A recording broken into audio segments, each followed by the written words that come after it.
안녕하세요. 축구토토 전문 분석팀 S버프입니다. 축구토토 승무패 5회차 최종 픽 공유 지금 바로 시작하겠습니다. 먼저 첫 번째 경기 레반테와 그라나다의 경기죠. 레반테는 최근 5경기에서 3승 2무, 최근 3연승 행진 중입니다. 그라나다는 1승 2무 2패로 그런데 현재 리그에서는 승리가 없는 상황이죠. 두 팀의 최근 맞대결 전적을 보면은 레반테가 1승 2무 2패로 조금 열세예요.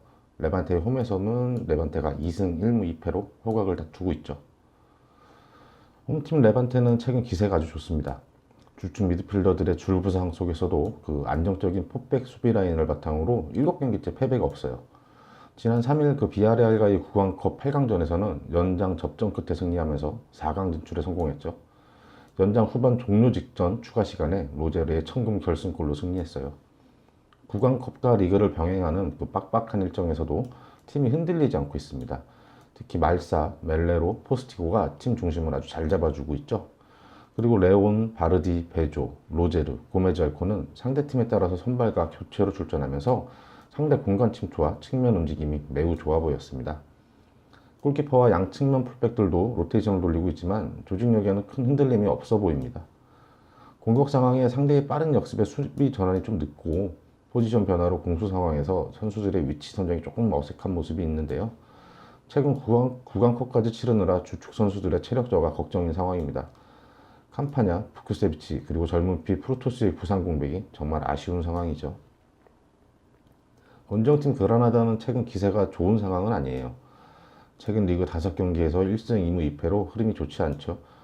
힘과 높이가 있는 미드필더 고날로스가 부상으로 팀에서 이탈했고 중앙 수비와 수비형 미드를 소화할 수 있는 바이오는 상대에 따라 포지션 변화를 주고 있지만 중앙의 안정감이 떨어지고 있습니다.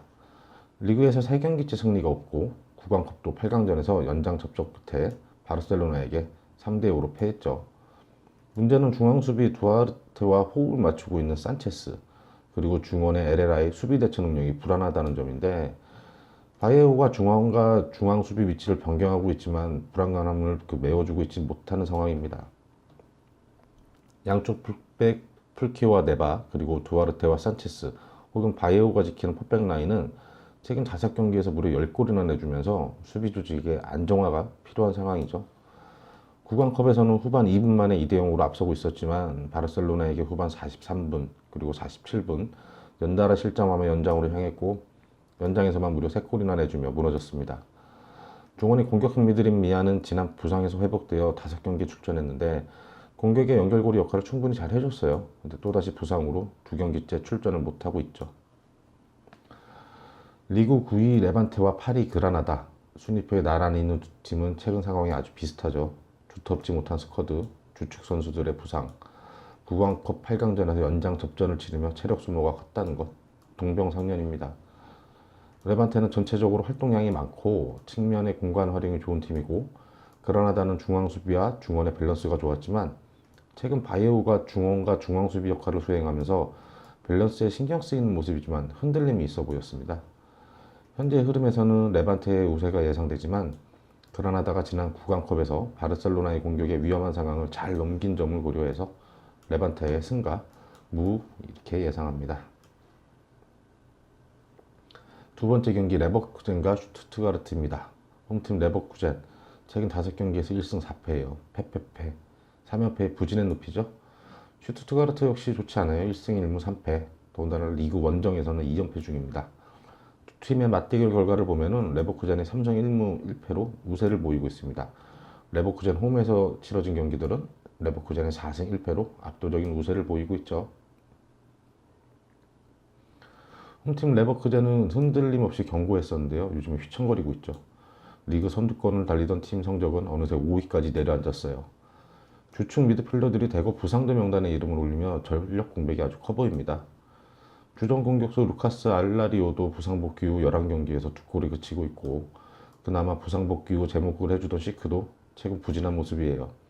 최근 라이프치, 볼프스부르크 등 강호들과 연달아 경기하면서 0대1로 패했는데요.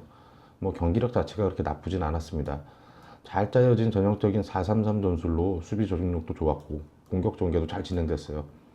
두 경기 모두 점유율에서는 레버쿠젠이 앞섰는데 19라운드 라이프치와의 경기에서는 수비 클리어링 미스로 결승골을 헌납했고 18라운드 볼프스바의 경기에서도 센터백 탑스바의 클리어링 미스가 결국 결승골로 연결됐죠.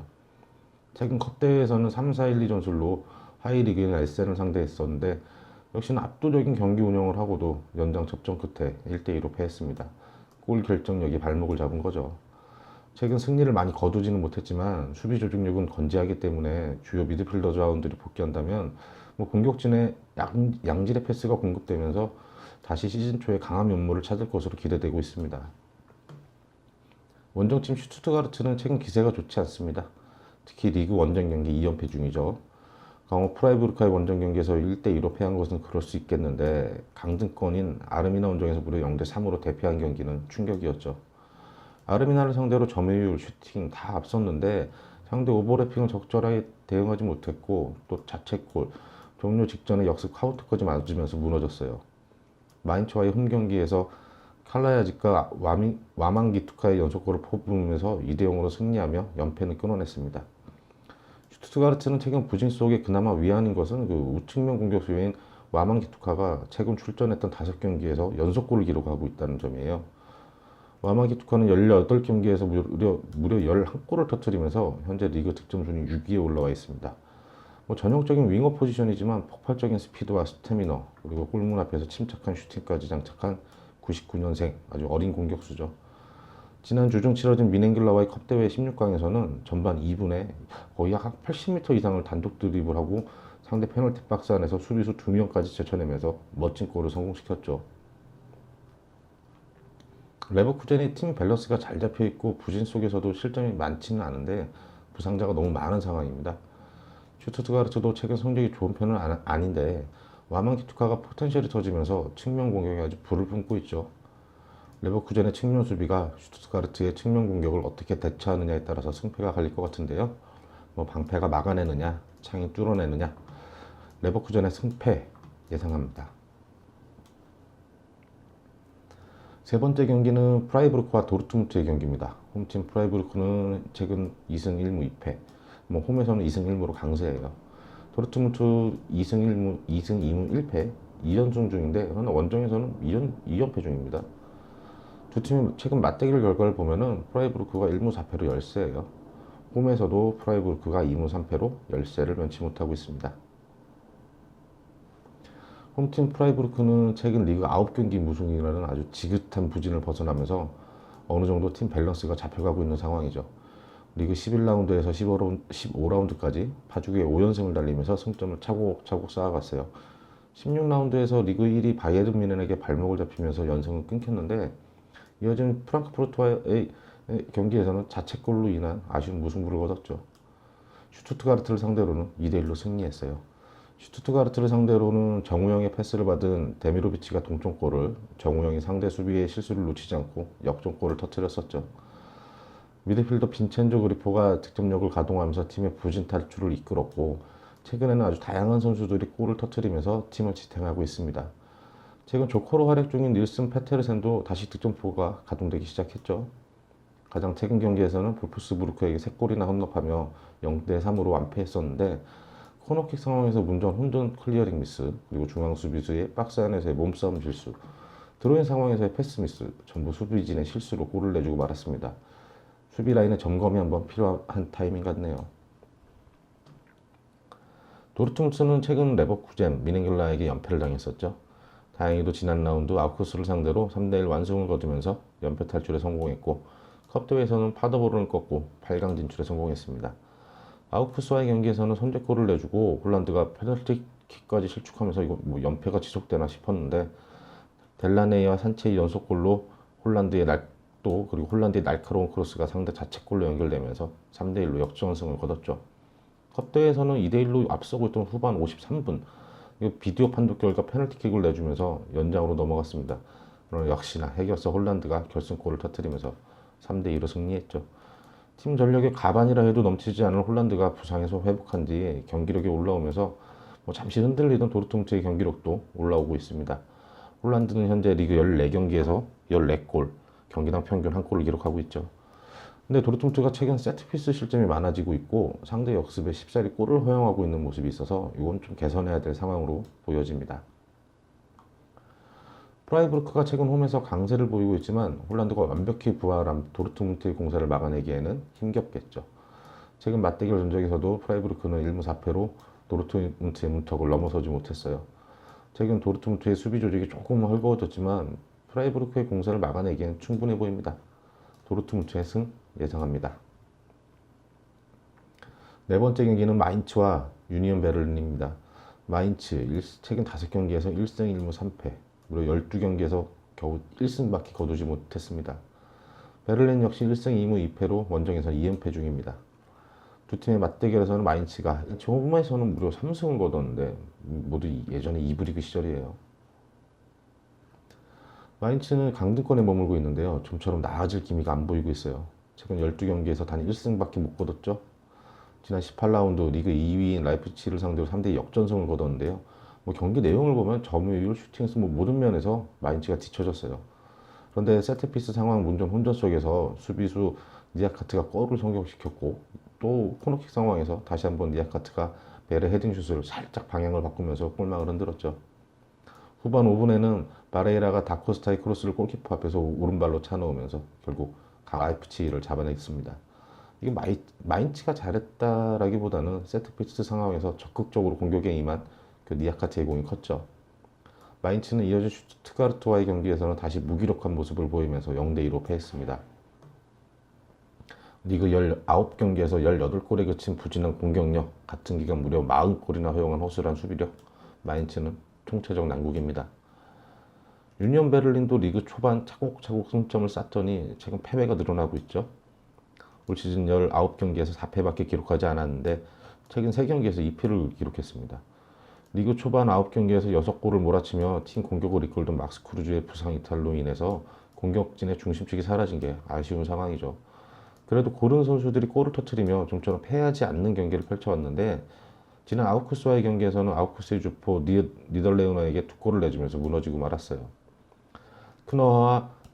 크노허와 프리디리히를 중심으로 한 3백 라인은 어느 정도 자리를 잡았는데 속도에 약점을 보이는 만큼 중원 압박을 통해서 수비 뒷공간으로 넘어가는 패스를 차단해줘야 조금 더 안정된 수비력을 보여줄 것 같습니다.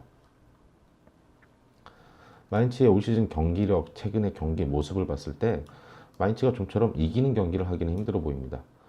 수비수 니아카트가 세트피스 상황에서 2골이나 주워 먹으며 강호 라이프치히를 잡아냈지만 그런 행운이 올 시즌 다시 찾아오기는 힘들 것 같네요. 최근 상대 전적에서도 마인츠가 1무 2패로 열세인 만큼 마인츠의 패 예상합니다.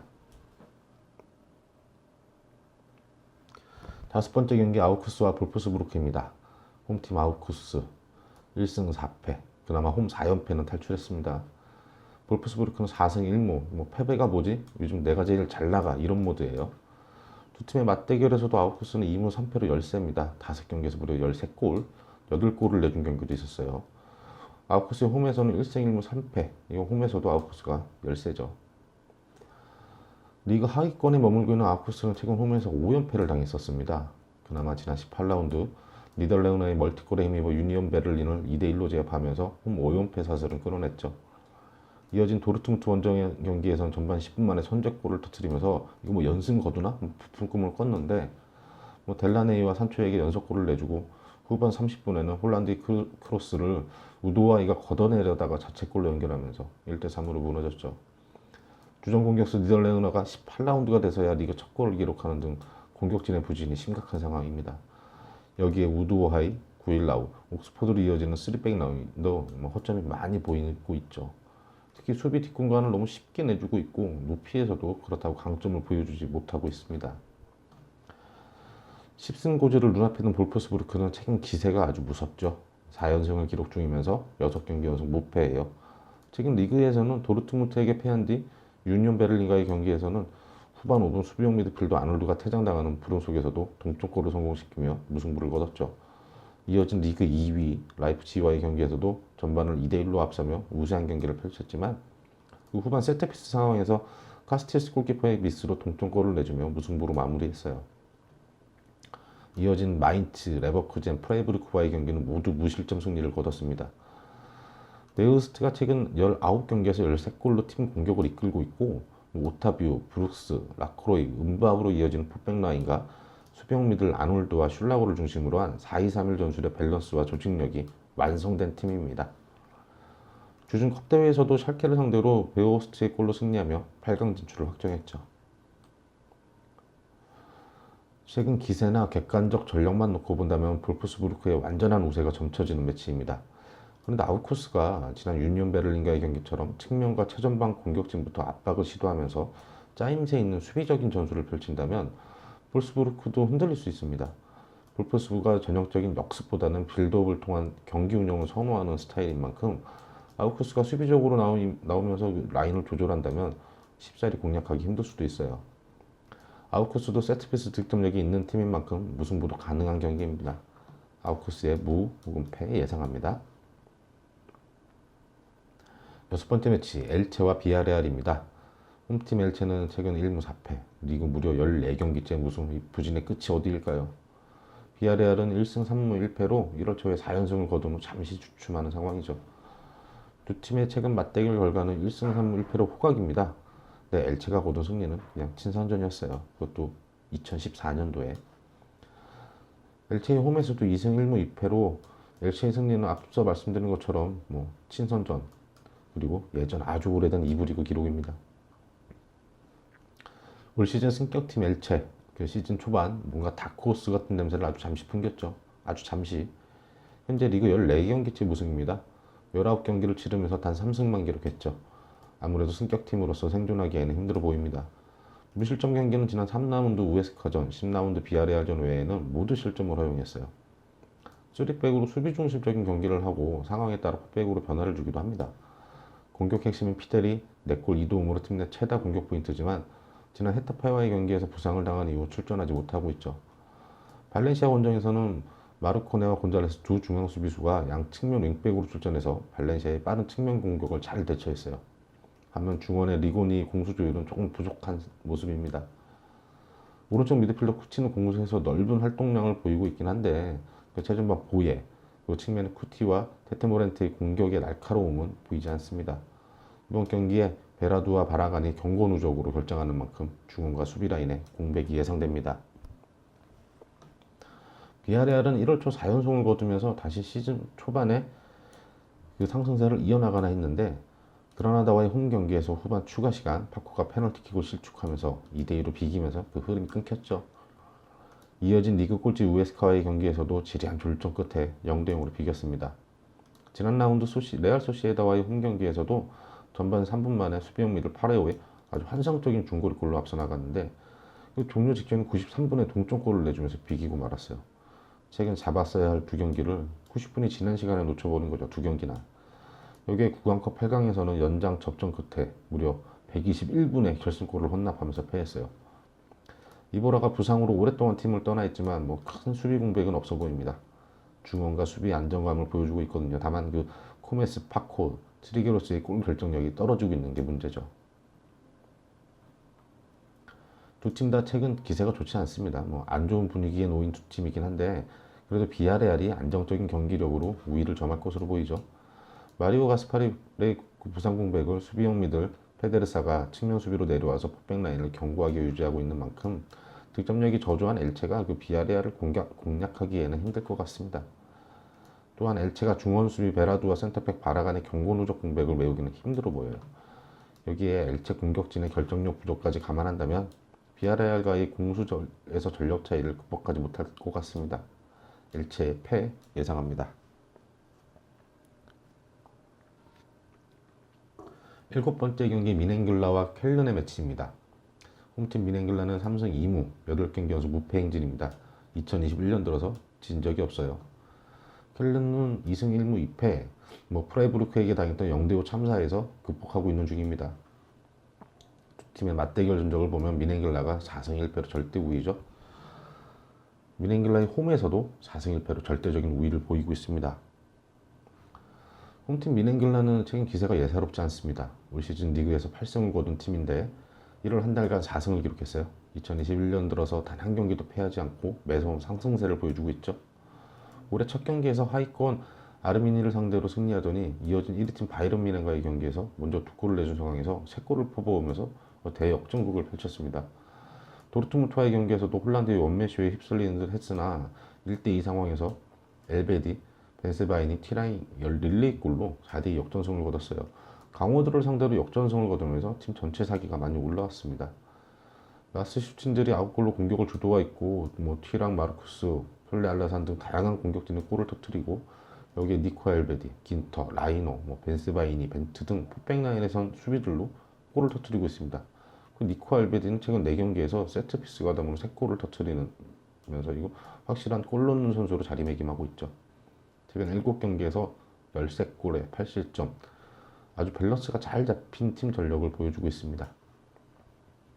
리그 하위권에 머물고 있는 켈르는 지금 15라운드 프라이부르크에게 0대5 참패를 당한 후 최근 리그 4경기 전적은 괜찮았습니다. 2승 1무 1패로 나쁘지 않았어요. 다만 주중에 치러진 컵대회 16강전에서 하부리그 팀인 레겐스부르크에게 승부차기 접전 끝에 패하면서 체력 소모와 정신적인 데미지까지 입은 상황이죠. 켈르는 프라이부르크에게 수비 뒷공간을 한 방에 내주고 빌드업 과정에서의 뿔처리 미스, 측면도 무너지고 세트피스 실점, 포백 수비 라인이 무너질 수 있는 모습을 다 보여주면서 5골을 혼납했어요. 3백과 4백으로 혼용하던 켈르는 프라이부르크전 패배 이후 수비 전술을 3백으로 전환하면서 헤르타 베를린을 상대로 무실점 경기를 펼치고 이어진 샬케와의 경기에서는 한 골만 내주면서 승리를 거뒀죠. 호펜하임 경기에서도 3실점을 허용하긴 했는데 2골이 PK였고 한 골은 세트피스 실점이었습니다. 수비 조직을 가다듬은 켈른이지만 19경기에서 18골에 그칠 정도로 확실한 골게터의 부재가 아쉬운 상황이죠. 최근 기세, 경기력, 역대 맞대결 전적 모든 면에서 미넨글레가 켈른을 압도합니다. 켈른이 미넨글라 원정에서 승점을 1이라도 얻기에는 매우 힘들어 보이죠. 미넨글라의 승 예상합니다. 세비야와 헤타페의 경기입니다. 최근 5경기 전승, 리그 10경기에서 단 1패, 아주 가파른 상승세의 세비야입니다. 반면 헤타페는 2승 1무 2패로 좀처럼 상승세를 이어가지 못하고 있는 상황이죠. 맞대결 전적에서도 세비야가 3승 2패로 우세, 그리고 더군다나 최근 3경기 연속 승리예요. 세비야가 홈에서도 3승 1무 1패로 우위를 보이고 있죠. 엔네시리, 오캄포스, 수소를 앞세운 세비야는 최근 가파른 상승세예요. 최근 치렀던 리그 10경기에서 단 1패, 구강컵도 4강에 진출했죠. 득점왕 경쟁이 치열한 엔네시리는 구강컵에서 출전 시간을 조율해줄 정도로 여유 있는 상황입니다. 엔네시리가 없으면 대용이 터져주고 오캄포스도 터져주고 합니다. 세비야는 올 시즌 유독 원정에서 강한 면모를 보여주고 있습니다. 지난 라운드 에이바르전 승리로 원정에서 6승을 거뒀는데 이는 7승을 거둔 아틀레티코에 이은 두 번째로 많은 승이에요. 또한 눈여겨볼 상황은 주전 골키퍼 보노의 야신급 활약입니다. 최근 4경기 연속 클린시트예요. 화려한 공격진을 보유하고 있고 야신급 골키퍼가 활약하고 있는 만큼 세비야의 상승세 당분간 지속될 것 같네요. 헤타페는 최근 주춤하고 있습니다. 우에스카, 엘체 이 하위권 팀들을 연파하며 상승세를 탔는데 바로 빌바오 원정에서 5대1로 대패하며 흐름이 끊겼어요. 이어서 알라베스와의 홈경기에서 0대0으로 비기고 빌바오 원정에서는 전반 17초 만에 상대 수비 실수를 놓치지 않고 알레나가 크로스를 올리자 쿠쿠가 멋진 헤더로 앞서 나갔는데요. 그러나 그 기쁨이 그렇게 오래 못 갔습니다.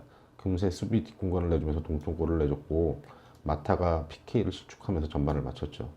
후반 들어서는 수비 집중력이 아주 급격하게 떨어졌어요. 지속적으로 포백 사이 공간, 수비 뒷공간을 내주면서 측면 크로스에 의한 실점을 4차례나 허용했죠. 빌바오에게 내준 5골 모두 수비 사이 공간, 뒷공간을 너무 쉽게 내주면서 무너진 거죠. 알라베스와의 경기에서는 전체적인 경기 주도권을 잡은 건 헤타페였는데 공격 지정에서 매끄러운 연결이 되지 않았습니다. 유효 슈팅 겨우 1개에 그치고 말았죠. 아람바리와 막시모비치가 버티는 중원의 힘만 가지고는 한계에 부딪힌 것 같습니다. 리그 순위표가 말해주듯 객관적인 전력, 최근 분위기 모두 세비야가 압도적으로 우세하죠. 한 가지 변수가 있다면 주중 구강컵을 치른 세비야의 체력 관리인데요. 세비야가 알메리아와의 주중 치러진 구강컵에서 엔네시리, 수소, 토레스, 나바스, 고메스 솔라, 쿤데 주전 선수들을 대거 선발해서 제외하고 경기를 치렀어요. 최근 경기력, 상승세, 그리고 선수들의 체력 안배 등 모든 면에서 세비야가 우세한 경기를 치를 것 같습니다. 상대 전적도 세비야가 우세하죠. 세비야의 승 예상합니다. 9번째 경기 소시에다와 카디스의 경기입니다. 홈팀 소시에다는 지금 1승 2무 2패로 최근 상승세가 시즌 초반에 그 상승세가 어디론가 사라져 버렸죠. 카디스는 1승 1무 3패, 리그 3경기 연속 무승 침묵 중입니다. 두 팀의 맞대결 전적은 3승 2무로 소시에다드가 절대 우위를 보이고 있어요. 근데 좀 기록들이 오래됐죠.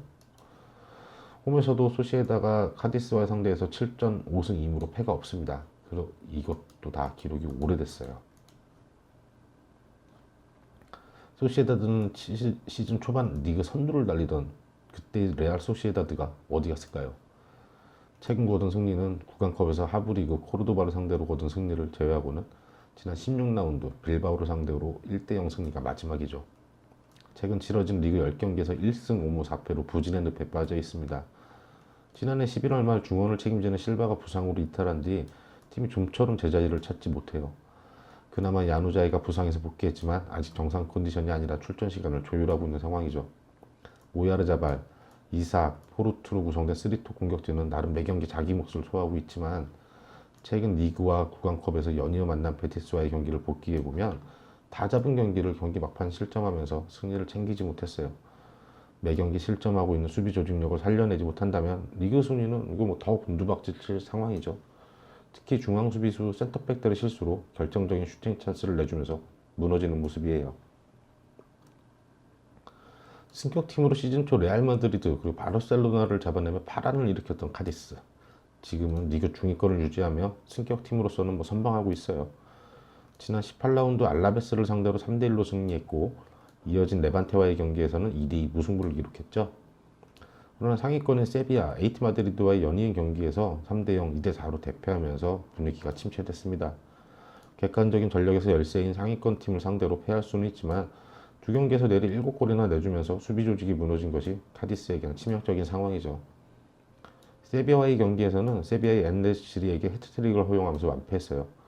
골대 맞고 튀어나오는 공은 수비진이 빠르게 대처하지 못해서 한 골, 그리고 세트피스 상황에서 상대 주전 공격수 마크를 놓치면서 또 한 골, 중앙 수비수의 클리어링 미스로 한 골. 엔네시리가 뛰어난 공격수이긴 한데 카디스 수비진의 아쉬움이 많이 남았던 경기죠. 리그 1위 에이티 마드리드와의 경기에서도 수아레즈에게 프리킥과 페널티킥으로 두 골을 내주면서 무너졌습니다. 분위기가 좋지 않은 두 팀이 만났죠. 두 팀 모두 반등이 필요한 시점인데 최근 수비 조직이 무너지긴 했지만 소시에다의 갈록이 카디스보다는 빠르게 수습할 것으로 보입니다. 최근 실점이 많아진 카디스를 상대로 소시에다의 오야르자발, 포르투, 이삭, 쓰리투비 공격이 불꽃을 튈 것 같기도 하고요. 객관적인 전력은 소시에다가 우세하긴 하지만 카디스가 상위권 팀들과의 경기에서도 쉽사리 무너지지 않는 모습이 있어서 소시에다의 승패 예상합니다. 호펜하임과 프랑크푸르트의 경기입니다. 홈팀 호펜하임은 최근 2승 1무 2패, 상승세를 타는 듯 했는데 다시 패배를 당했어요. 프랑크푸르트는 3승 1무 1패로 최근 10경기에서 6승 2무 2패, 아주 가파른 상승세죠. 두 팀의 맞대결, 호펜하임은 5전 전패입니다. 호펜하임의 홈에서는 1승 2무 2패이긴 한데 이겼던 기억이 조금 오래됐어요. 올 시즌 유로파리그와 병행하며 강행구를 치렀던 호펜하임은 유로파리그에서 좋은 성적을 거둔 반면 리그에서는 만족할 만한 성적표를 받아보지 못하고 있죠. 유로파리그 조별 예선이 끝난 뒤 리그 9경기에서 3승 1무 4패로 생각처럼 성적이 올라오고 있지 않는 상황입니다. 오른쪽 풀백 아크푸구마, 센터백 비카치치, 미드필더 게이거의 부상 공백이 너무 큰 상황입니다. 그나마 노르트베이트가 부상에서 복귀하면서 수비가 안정세를 갖추는 듯 했는데 지난 라운드 바이른 미넨에게 4골이나 내주며 무너졌죠. 보아탱, 토마스 멜로, 레반도프스키 등 탑 클래스 선수들과의 기량 차이에서 무너진 경기였죠. 리그 1위 팀 바이에른에게 패하기 전에는 쾰른과 헤르타 베를린을 상대로 두 경기 모두 3대0 완승을 거두면서 부진을 씻어내는 모습을 보이기도 했어요. 공격에서는 안드레이가 13골로 제목을 다해주고 있는 만큼 부상자들이 복귀하면서 수비 조직과 중원에서의 밸런스만 잡힌다면 반등할 기회가 있을 것으로 보여집니다. 프랑크푸르트는 올 시즌 롤러코스터 같은 행보를 보이고 있죠. 개막 후 3경기에서 2승 1무로 산뜻한 출발을 보이더니 이어진 9경기에서 7무 2패, 승리가 없었어요. 다행히도 무승 기간에 패가 많지는 않았죠. 무승부 제조기로 자리 잡아가던 프랑크는 13라운드 아우크스전에서 승리를 시작으로 리그 4연승을 기록하더니 프라이브를 상대로 무승부로 숨을 고른 뒤 다시금 2연승 중이에요. 연승을 달리는 동안 중하위권 팀들을 상대로 차곡차곡 선수를 쌓으며 순위는 어느새 4위까지 올라왔죠. 하세베가 부상에서 복귀하면서 전체적인 팀 밸런스가 안정세를 취하고 있습니다. 힌테레고를 중심으로 한 3백 라인의 견고함, 하세베가 앞선에서 3백 라인을 위한 희생, 이러한 밸런스가 완벽한 팀 전술로 자리 잡은 모습이죠. 공격에서는 실바가 최근 2경기 연속 멀티골을 터뜨리며 팀 공격을 이끌면서 18경기에서 16골, 리그 득점 순위 2위에 올라있죠. 팀 전력이 안정된 만큼 큰 부상자가 발생하지 않는 이상 프랑크푸르트의 상승세는 지속될 것으로 보입니다. 최근 기세, 경기력, 전력 모두 호펜하임이 열세입니다. 더군다나 호펜하임은 프랑크와의 맞대결 전적에서 최근 5경기에서 다 졌거든요. 더군다나 호펜하임이 주축 선수들의 부상자가 많을 상황까지 고려한다면 호펜하임이 홈에서 프랑크를 상대로 이변을 연출하기는 어려울 것 같습니다. 호펜하임의 단통 패 예상합니다. 빌바오와 발렌시아의 경기입니다. 홈팀 빌바오 최근 5경기에서 4승 1패 가파른 상승세죠. 발렌시아는 2승 1무 2패로 강등권 엘체 상대로 연패에서 벗어나긴 했는데 좋진 않아요. 빌바오와 발렌시아의 최근 맞대결 전적을 보면 빌바오가 1승 2무 2패, 최근에는 1승 1무로 호각세죠. 최근 맞대결 빌바오 홈 경기에서도 빌바오가 우위를 보이고 있어요. 그러나 승리를 거뒀던 게 좀 오래됐어요. 5년 전이죠. 빌바오는 감독 교체 효과를 보고 있는 상황이죠. 마르셀리노 감독은 부임 후 바르셀로나와의 첫 경기에서 2대3으로 아쉬운 패배를 기록했지만 이어진 슈퍼컵 경기에서 레알 마드리드, 바르셀로나를 연파하면서 우승을 차지했어요. 구강컵에서는 하브리그 에이비사를 꺾으며 승승장구했죠. 20라운드 헤테파의 홈 경기에서는 무려 5골을 퍼부으며 5대1 대승을 거뒀고 이어진 구강컵 16강전에서도 알코에나를 상대로 2대1로 승리하면서 파죽의 4연승을 거뒀습니다. 지난 라운드 바르셀로나를 상대로 상대 자책골에 힘입어 한 골을 기록했지만 1대2로 패하며 전력차를 극복하지 못했습니다. 마르셀리노 감독 부임 이후 라울 가르시아가 노련미를 발휘하며 팀 공격을 이끌고 있는데요. 슈퍼컵에서 레알 마드리드를 상대로 2골을 기록했고 헤타페전에서도 멀티골을 장렬했죠. 수비 조직은 여전히 측면에서 허점을 드러내며 위태위태한 모습을 자주 보여주고 있습니다. 헤타페를 상대로 대승을 거둘 때도 전반 시작과 함께 측면 수비 실수로 선제골을 내줬죠. 지난 9라운드 레알 마드리드를 상대로 4대1 대승을 거둔 후 거짓말처럼 8경기 연속 무승의 늪에 빠졌던 발렌시아죠. 18라운드 바야돌리드를 상대로 가까스로 승리를 거뒀지만 이어진 리그 경기에서 하위권 오사수나와 1대1로 비기고 1위팀 에이티 마드리드에게 3대1로 패했습니다. 이어진 구강컵에서도 세비야에게 3골을 내주면서 3대0으로 완패, 다시 부진이 깊어지나 했어요. 세비야의 주전 공격수 엔네시리가 안 나왔는데도 대용에게 2골이나 내주며 수비 조직의 허술함이 드러났죠. 다행스럽게 강등권에 머물러 있는 엘체를 상대로 1대0 승리하며 부진에서 벗어났죠. 왼쪽 측면에서 올라온 게데스의 환상적인 크로스를 다니엘 베스가 반대 측면에서 수비 뒤로 돌아서면서 아주 멋진 헤더로 팀의 부진을 끊어냈습니다. 패배의 흐름은 끊어냈지만 수비 조직의 견고함을 하루빨리 끌어올려야 될 상황이에요. 감독 교체 효과로 1월 한 달간 상승세를 탄 빌바오죠. 최근 분위기가 좋지 않은 발렌시아고 라울 가르시아를 앞세운 빌바오의 중앙 공격을 발렌시아 수비 조직이 막아내기는 버겁겠죠. 빌바오도 측면 수비 허점이 있어서 발렌시아가 게데스와 다니엘 바스를 앞세워 측면 공략에 나설 것 같은데요. 발렌시아는 측면의 날카로움을 마무리해줄 골 결정력이 부족한 것이 단점입니다. 최근 2차례 맞대결에서 빌바오가 1승 1무로 우세를 보이는 만큼 빌바오의 승무 예상합니다. 12번째 경기 아르미니와 브레멘의 경기입니다. 아르미니는 최근 5경기 2승 1무 2패, 다시 연패의 늪으로 빠지고 있는 상황입니다. 브레멘은 5경기에서 3승 1무 1패, 9득점 3실점, 아주 안정적인 추세예요. 두 팀의 맞대결은 2승 3패로 아르미니가 열세인데요. 지금 3경기 연속 아르미니가 패하고 있죠. 아르미니 홈에서도 2승 2무 1패로 아르미니가 우세이긴 한데 엄청 옛날 경기예요. 강등권 바로 위 16위에 머물러 있는 아르미니는 올 시즌 이렇다 할 색깔을 못 내고 있어요. 시즌 초반 7연패 수렁에 빠졌다 10라운드 마인츠를 상대로 연패는 끊었는데 그 이후로도 승패를 반복하면서 하위권에 머물고 있죠.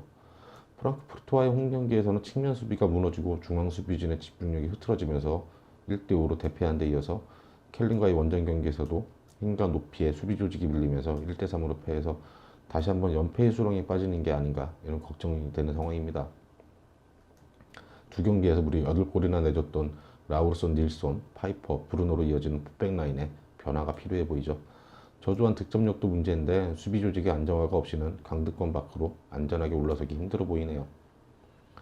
브레멘은 올 시즌 3백 중심의 3-4-1-2를 기본 전술로 운영하고 있습니다. 프리들, 토프라크, 벨리코비치가 3백 라인을 주로 구성하며 나서고 있죠.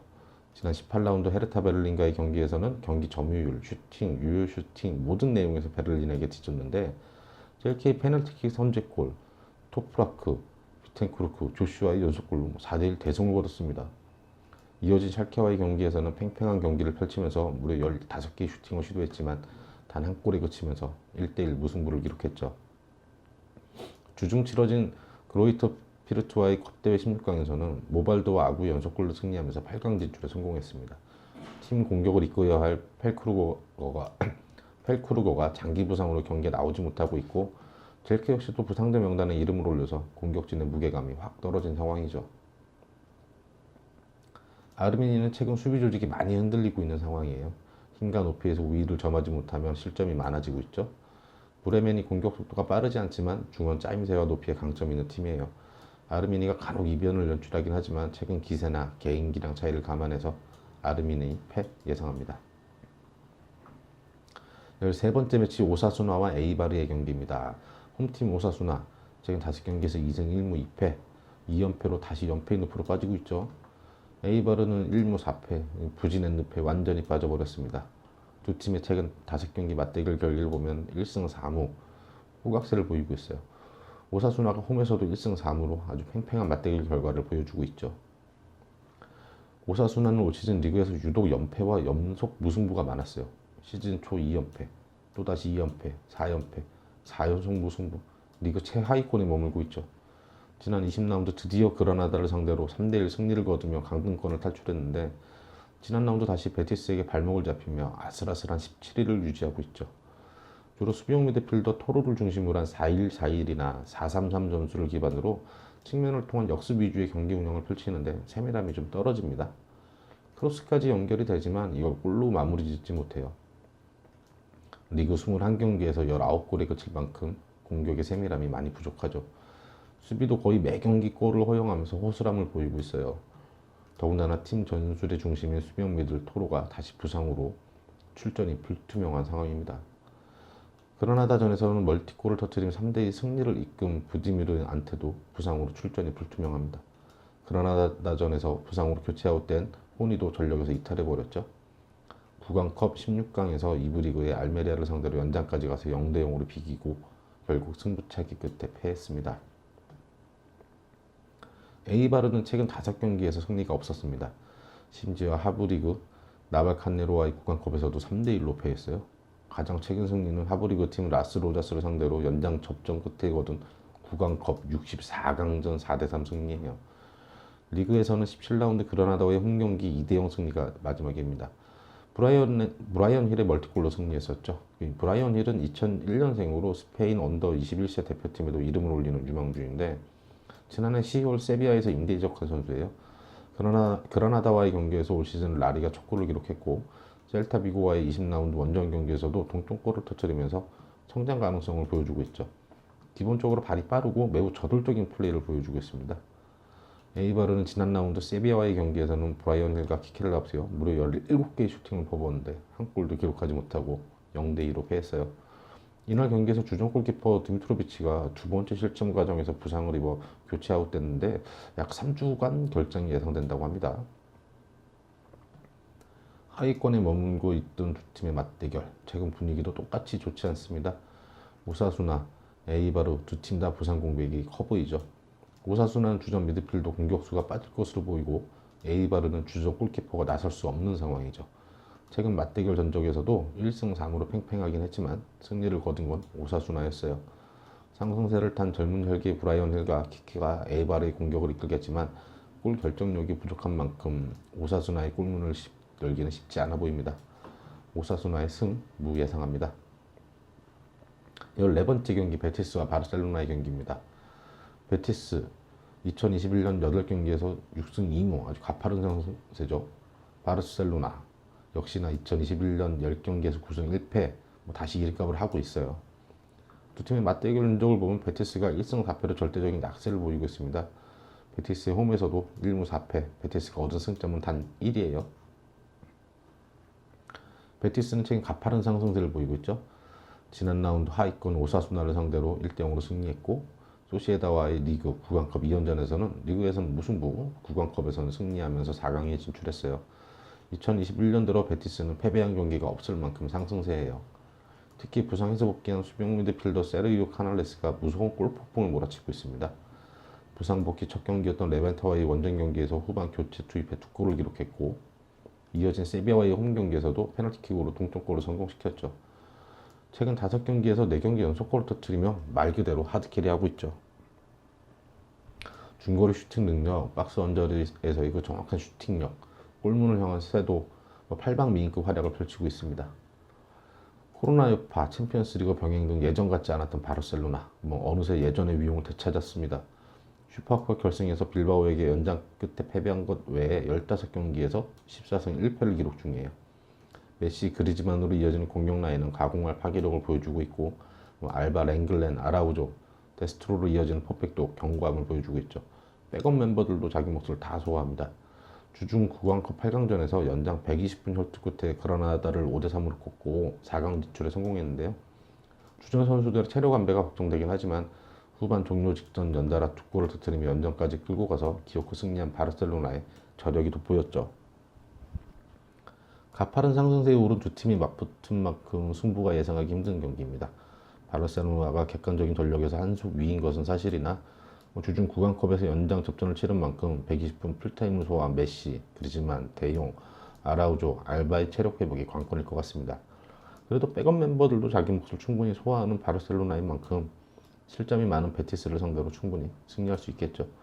바르셀로나는 최근 베티스 원정 5경기에서 4승 1패로 우세를 보이기도 했죠. 베티스의 패 예상합니다. 14경기 최종 픽입니다. 레반테의 승, 무, 레버쿠젠의 승, 패, 프라이부르크의 패, 마인츠 패, 아우크스의 무, 패, 엘체의 패, 미넨글라의 승, 세비야 승, 소시에다드의 승, 패, 호펜하임의 패, 빌바오의 승, 무, 아르미니의 패, 오사수나의 승, 무, 베티스 패. 이렇게 14경기 저희 최종 픽이고요. 혹시 14경기 단독 픽을 가시는 분들이 계시다면 이렇게 보시면 어떨까요? 레반테의 승, 레버쿠젠 승, 프라이부르크 패, 마인츠 패, 아우크스 패, 엘체 패, 미넨글라 승, 세비야 승, 소시에다 승, 호펜하임 패, 빌바오 무, 아르미니는 패, 오사스나도 무, 베티스 패. 자, 이렇게 저희 분석은 여기까지고요. 저희 분석 참조하셔서 구독자 여러분들 좋은 선택하셔서 꼭 만족하실 성과 얻으시길 기대하겠습니다. 그럼 저희는 다음 회차 다시 찾아뵙도록 하겠습니다.